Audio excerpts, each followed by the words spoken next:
নমস্কার বন্ধুরা, আমি নীলাঞ্জনা মেকওভারে তোমাদের স্বাগতম। আবারও তোমাদের জন্য একটা নতুন ভিডিও নিয়ে চলে এসেছি। আজকে যে ভিডিওটা রেখেছি সেটা একটু অন্যরকম।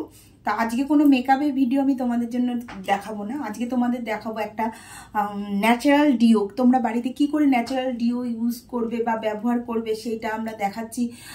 এই ডিওটাতে তোমাদের মানে এটা যদি সবসময় ইউজ করো, পার্মানেন্টলি তোমাদের যে ব্যাড স্মেল হয় আমাদের আন্ডার আর্ম থেকে বা আমাদের বডি থেকে, সেই ডিওটাকে আমি তৈরি করে দেখাবো। সেটা তোমাদের আর যদি সবসময় ব্যবহার করো তাহলে তোমাদের সেই ডিও ব্যবহার করলে তোমাদের গায়েব হয়ে যাবে তোমাদের পুরো ব্যাড স্মেলটা। তার জন্য আমাদের কি কি লাগবে তা চলো তোমাদের বেশি কথা না বলে তোমাদের ভিডিওটা শুরু করছি। আমাদের যেটার জন্য লাগবে তার জন্য আমাদের কটা জিনিস লাগবে ঘরে, যেটা আমাদের সকলের বাড়িতেই থাকে, সেরকম একটা জিনিস দিয়ে তোমাদের তৈরি করে দেখাবো। প্রথমে লাগবে হচ্ছে গোলাপ জল। তোমরা গোলাপ জল নেবে, আর হচ্ছে তার সঙ্গে নেবে হচ্ছে গ্লিসারিন। এই গোলাপ জল গ্লিসারিন সকলের বাড়িতেই থাকে। আর তার সঙ্গে আরেকটা জিনিস লাগবে যেটা খুবই মানে একটা ভালো জিনিস, সেটা হচ্ছে এই ফিটকিরিটা। এই ফিটকিরির কাজ কিন্তু অসাধারণ, আমাদের বিভিন্ন কাজে এই ফিটকিরিটা লাগে। তা আজকে তোমাদের এই ডিওতে কি করে ফিটকিরি ব্যবহার করব সেটাই তোমাদের দেখাবো। তাই ফিটকিরিটাকে কিন্তু আমরা এরকম গোটা ইউজ করব না, তা ফিটকিরিটাকে কিন্তু আমরা গুঁড়ো করে নেব। তা আমি একটা কৌটোর মধ্যে আমি ফিটকিরিটাকে গুঁড়ো করে নিয়ে রেখে দিয়েছি। তা আমি এই ফিটকিরিটাকে কিভাবে ইউজ করব দেখো। আর তার জন্য একটা স্প্রে বোতল লাগবে যেখানে আমরা এই জিনিসগুলো তৈরি করব এবং ব্যবহার করব। তা আমি প্রথমে দেখো নিয়ে নিলাম এই স্প্রে বোতলটা, তার মধ্যে আমি এই গোলাপ জলটা ঢেলে দেব।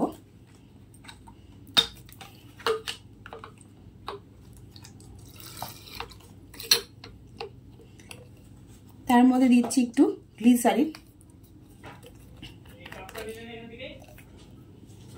তা আমার গোলাপ জলটা অল্পই দেখছো, কেননা আমার গোলাপ জলটা একটু ফুরিয়ে গেছে, এইটুকুনি ছিল, তাই দিয়ে তোমাদের দেখাচ্ছি। আর তার সঙ্গে আমি কিন্তু এখানে যেহেতু এতটুকুনি গোলাপ জল, তার জন্য আমি কিন্তু ব্যবহারও করব অল্প পরিমাণে আমি গ্লিসারিন ব্যবহার করব, বেশি ব্যবহার করব না, অল্প গ্লিসারিন ব্যবহার করব। আর এখানে ইউজ করব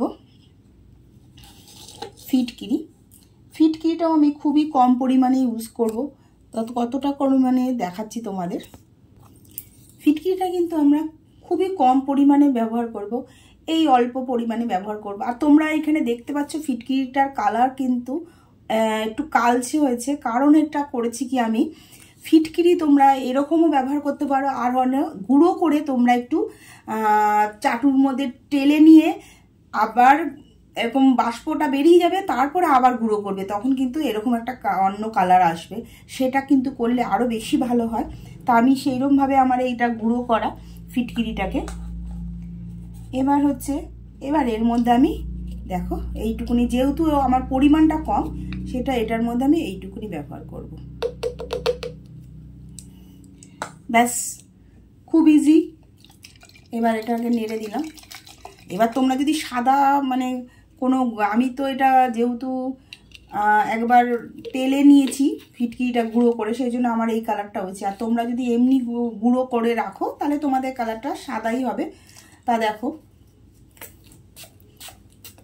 গন্ধটাও গোলাপ জলের সুন্দর একটা গন্ধ বেরোবে। আর তোমার এবার স্কিনে আমরা ভেতরেও দিতে পারি, কোনো ব্যাপার না, কোনো গন্ধ হবে না, কোনো বাজে দাগ হবে না, কোনো অসুবিধা হবে না। খুব ভালো, এটা ইউজ করে তোমরা দেখতে পারো। তা দেখা হবে নেক্সট ভিডিওতে। বাই।